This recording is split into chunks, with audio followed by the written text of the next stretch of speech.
Hi friends, ನಾನಿವತ್ತು ಸಿಂಪಲ್ಲಾಗಿ veg ಬಿರಿಯಾನಿನ ಮಾಡೋದನ್ನು ತೋರಿಸ್ಕೊಡ್ತಿದ್ದೀನಿ. ಮೊದಲಿಗೆ ನಾನು ಕುಕ್ಕರ್ನ ಇಟ್ಕೊಂಡು ಕುಕ್ಕರ್ ಬಿಸಿ ಆದಮೇಲೆ 3 ಟೇಬಲ್ ಸ್ಪೂನ್ ಎಣ್ಣೆನ ಹಾಕ್ಕೊಂಡು ಜೀರಿಗೆ, ಸಾಜೀರಿಗೆನ, ಪಲಾವ್ ಎಲೆ, 3 ಮೆಣಸು, ಒಂದು 4 ಲವಂಗ ಮತ್ತು ಒಂದು ಚಕ್ಕೆನ ಹಾಕ್ಕೊಂಡ್ಬಿಟ್ಟು ಮೆಣಸಿನ್ಕಾಯಿ ಹಾಕ್ಕೊಂಡು ಚೆನ್ನಾಗಿ ಹುರ್ಕೊತಾ ಇದ್ದೀನಿ. ಸ್ವಲ್ಪ ಬೀನ್ಸು, ಆಲೂಗಡ್ಡೆ ಮತ್ತು ಕ್ಯಾರೆಟು, ಉದ್ದುದ್ದಾಗಿ ಹೆಚ್ಚಿರೋ ಈರುಳ್ಳಿನ ಮತ್ತು ಕರಿಬೇವನ್ನ ಹಾಕ್ಕೊಂಡು ಚೆನ್ನಾಗಿ ಫ್ರೈ ಮಾಡಿಕೊಂಡು ಮೆಣಸಿನ್ಕಾಯಿ ಕೂಡ ಹಾಕ್ಕೊಂಡು ಫ್ರೈ ಮಾಡ್ಕೊಂಡಿದ್ದೀನಲ್ವ. ಇವಾಗ ಬೇಗ ಬೆಂದೋಗಲಿ ಅಂತ ನಾನು ಉಪ್ಪು ಕೂಡ ಹಾಕ್ಕೋತಾ ಇದ್ದೀನಿ ರುಚಿಗೆ ತಕ್ಕಷ್ಟು.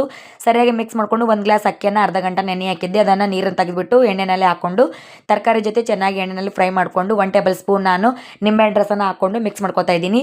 1 ಗ್ಲಾಸ್ ಅಕ್ಕಿಗೆ 2 ನೀರು ಹಾಕ್ಕೊಳ್ಳಿ. 2 ಗ್ಲಾಸ್ ನೀರನ್ನ ಹಾಕ್ಕೊಂಡು ಮತ್ತು ಕೊತ್ತಂಬರಿ ಕೂಡ ಹಾಕ್ಕೊಂಡು ಚೆನ್ನಾಗಿ ಮಿಕ್ಸ್ ಮಾಡಿ ಲಿಡ್ನ ಕ್ಲೋಸ್ ಮಾಡಿಕೊಂಡು ಸಿಟಿ ಆದಮೇಲೆ ಇವಾಗ ನಾನು ಫುಡ್ ಕಲರ್ನ ಹಾಕ್ಕೋತಾ ಇದ್ದೀನಿ. ಫುಡ್ ಕಲರ್ ಆಪ್ಷನಲ್, ಇಷ್ಟಾದರೆ ಹಾಕ್ಕೊಳ್ಳಿ, ಇಲ್ಲಾಂದ್ರಲ್ಲ. ಫುಡ್ ಕಲರ್ ಹಾಕ್ಕೊಂಡ್ಬಿಟ್ಟು ಮತ್ತೆ ನಾನು ಕುಕ್ಕರ್ನ ಮುಚ್ಕೊಂಡು 10 ಸೆಕೆಂಡ್ ಬಿಟ್ಟಿದ್ದೆ. ಇವಾಗ ಓಪನ್ ಮಾಡಿ ಮಿಕ್ಸ್ ಮಾಡ್ಕೊತಾ ಇದ್ದೀನಿ. ನೋಡಿ, ವಾವ್, ಎಷ್ಟು ಚೆನ್ನಾಗಿ ಬಂದಿದೆ ಅಲ್ವಾ. ರೆಡಿ ಆಗಿದೆ ನೋಡಿ ನಮ್ಮ ವೆಜ್ ಬಿರಿಯಾನಿ. ಸಪೋರ್ಟ್ ಮಾಡ್ತಾ ಇರಿ. Thank you so much.